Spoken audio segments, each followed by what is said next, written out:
गतकाळात आपल्याच पक्षातील नेत्यांनी स्वार्थापोटी तालुक्यातील कार्यकर्त्यांच्या इच्छेला दुसऱ्यांच्या दावणीला बांधल्यामुळं त्यांच्या वैचारिक मनोबलाचं खच्चीकरण झालं.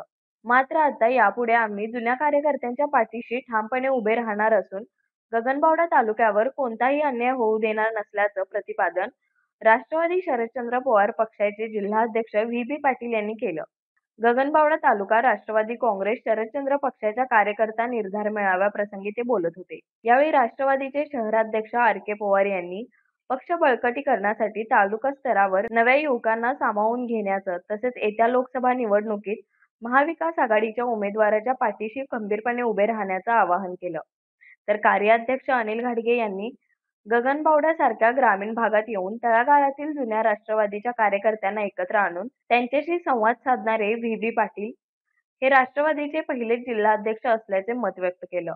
यावेळी गगनबावडा तालुका अध्यक्ष प्रकाश पाटील, महिला जिल्हा अध्यक्ष अश्विनी माने, करवीर तालुका अध्यक्ष श्रीकांत पाटील, विधानसभा अध्यक्ष पंडित कळके, गगनबावडा महिला अध्यक्ष सुचित्रा पडवळ, महिला सरचिटणीस विदुला पंडितराव, जिल्हा चिटणीस आनंद जाधव, जिल्हा महिला उपाध्यक्ष सायरा जमादार, शब्बीर नाचरे यांच्यासह प्रमुख पदाधिकारी, कार्यकर्ते व महिला मोठ्या संख्येने उपस्थित होते. न्यूज मराठी 24 साठी आसिफ बनगे, कोल्हापूर.